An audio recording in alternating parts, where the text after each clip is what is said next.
Oi, oi, Jazz here. Sinners to winners, one day at a time, one page at a time. What is Billy Boy up to today? Well, we're on page 3. Let's get straight into it. Let's find out. First page was like, what did I put here? Connection.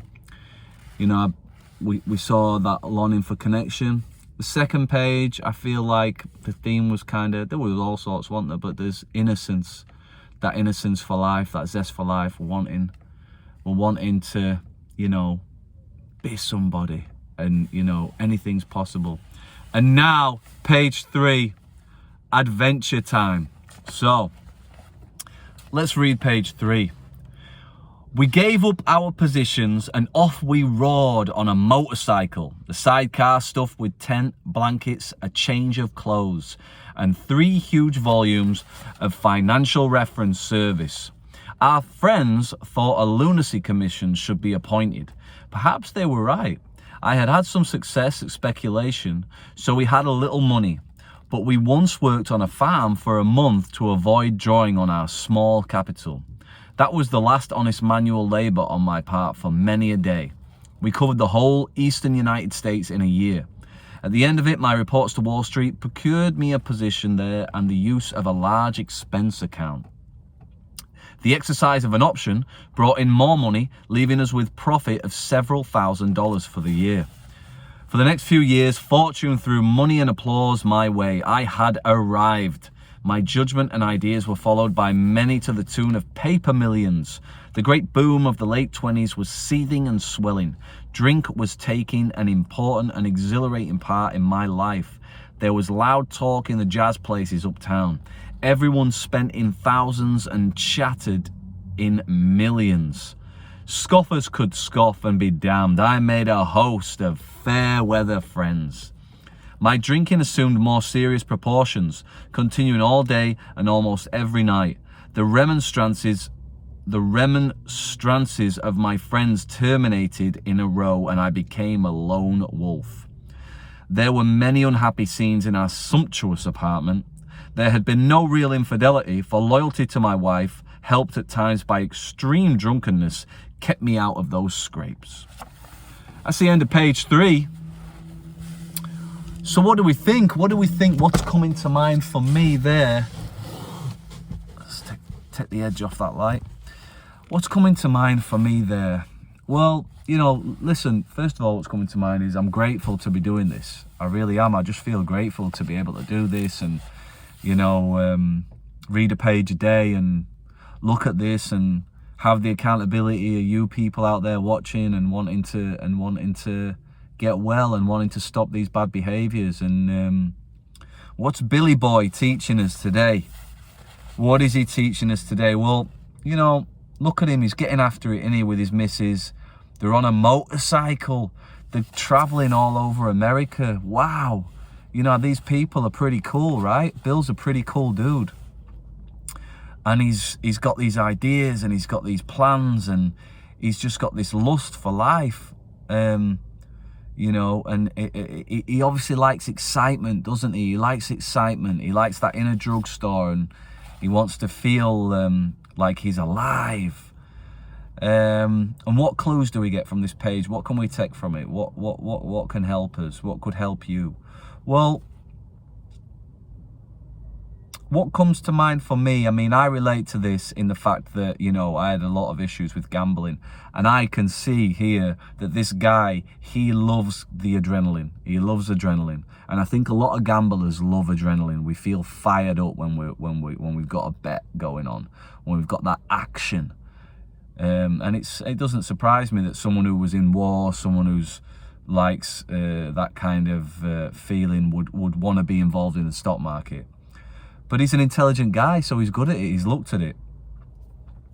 We see that drink is around, and here's the good stuff. Here's the good stuff. Let's get to the good stuff. Let me get to the things that we can relate to or that you'll hear. He said because of the people who are around, Like, he's around people that that spent in thousands but chatted in millions. I love that. You know what I mean? He's around those fair weather friends. He says the scoffers could scoff and be damned. I met a host of fair weather friends. And what do we know about that? Fair weather friends, they're there for the good times. They're there when the sun is shining. You'll know who your real friends are. This is what this page is telling me. You will know who your real friends are when the sun ain't shining. Your real friends are there through all kinds of seasons of life. They are there no matter what. Thank God for my real friends. And thank God for the trials and the tribulations, because it allows you to see who your real friends are. Make a note of that. You know, this is important. You know, he says that he lost, I would say as well, he lost some friends, or some friends disappeared, because he says there's fair weather friends. He had a host of fair weather friends. But what he doesn't, he says, my friends, he says, the remonstrances of my friends terminated in a row, and I became a lone wolf. Wow. So not fair weather friends, the real friends were remonstrating with him. Bill, what are you doing? Look at what you're doing. Look at your actions. Look at, you're drinking too much. You're drinking day and night, or you're spending money stupidly. You're not saving it. Maybe invest into some property. Maybe, you know, do this, do that, or whatever. Like, think that times are not always going to be like this, you know. What goes up must come down in the stock market. I don't know what these people were saying, but he didn't want to hear it. The scoffers could be damned, right? And eventually they didn't want to see it no more. They didn't want to be around it. So he became a lone wolf. And this is biblical, this page. It always stuck with me. The first time I ever read this page, I was like, oh boy, there it is. He calls himself a wolf. And in the Bible, I think it's in John, the Gospel of John, he talks about being a wolf. He talks about the sheep, and he talks about a shepherd. And Bill used to be a wolf. And obviously, this book being created, he became a shepherd. You know, page 3 here, Bill used to be a wolf. There's hope for all of us that have been that have been a wolf at times, or that have just been comfortable being one of the sheep, you know. But this is what we've got to do. We've got to be shepherds for our flock, for our family, for our friends. I say that's something to look at, you know. And Bill owns it. He owns it. He says, I was a wolf. You know, he was out there. He was a wolf. And looking back, he's aware of that. I've said this before on my journey in recovery. I don't want to be a wolf no more. You know, we can lead people into the light, or we can lead them into the darkness. Everybody has that ability. Everybody has their light that they can shine, and they can guide the way to either whichever way you want to. Do you want to guide someone into the burning building, or do you want to bring people out of the burning building? You know, it's a choice. We make it every day. Every day. So there it is. He talks about there were many unhappy scenes in our sumptuous apartment. It doesn't matter. I've been there. I've been there. I've lived in a sumptuous apartment with many unhappy scenes. I've lived in a nice house with many unhappy scenes. It don't matter.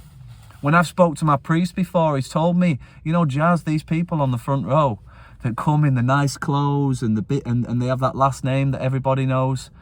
Everybody's messed up. You have these unhappy scenes. If you sprinkle alcohol, drugs, we're all sinners. If you sprinkle this stuff, if you get into your flesh too much, if you engage into this man-made world too much, and you don't have a relationship with the higher power, you're not looking up at the sky and those stars, you're not thinking of the bigger picture, you're not thinking of the priceless things, you're thinking of the man-made things that have a price on. You know, there's gonna be some unhappy scenes in your life. It doesn't matter what the stage looks like. It doesn't matter what the wrapping paper looks like. There will be unhappy scenes. Remember in Indiana Jones, God's cup was a little wooden ugly cup. It weren't the big jeweled cups. It weren't the diamond filled cups. It was a little wooden cup. It doesn't matter. It's the substance of something, not what it looks like. So, and I'm speaking to myself here as I'm on the pulpit. If I get a bit preachy, I'm just reminding myself, I'm not trying to talk down at anybody or talk at anybody. This is for me, and if you get anything from it, God bless you. He says there had been no real infidelity, for loyalty to my wife had helped at times by extreme drunkenness, kept me out of those scrapes. You know, it's funny, I've heard things on the grapevine about Bill, as probably people will have done. You know, look, there's three sides to every story: your side, my side, and the truth, right? There had been no real infidelity. So there'd been infidelity then, just not real.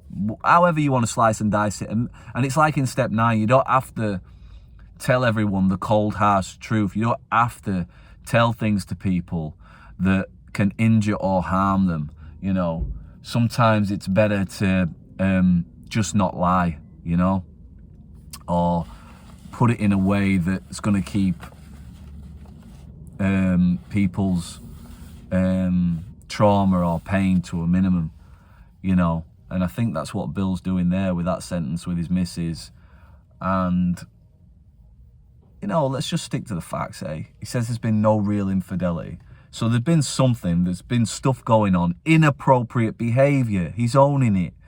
You know, a shit sandwich is a shit sandwich. It looks to me like there was a certain shit sandwich if we were going to use his behaviour and talk about what kind of sandwich would Bill's behaviour be when he was drinking and using as a married man. Well, if we were going to make a sandwich out of his behaviour, it would be a shit sandwich. The level of excrement in there, we don't know. But we can all make assumptions. We can all, you know, as you do, you hear things about people on the grapevine, or you hear stories and stuff. But look, we are not saints. It says that in the book. We're just trying to get a little bit better. We're trying to do the right thing. That's what this is about. That's what this is about.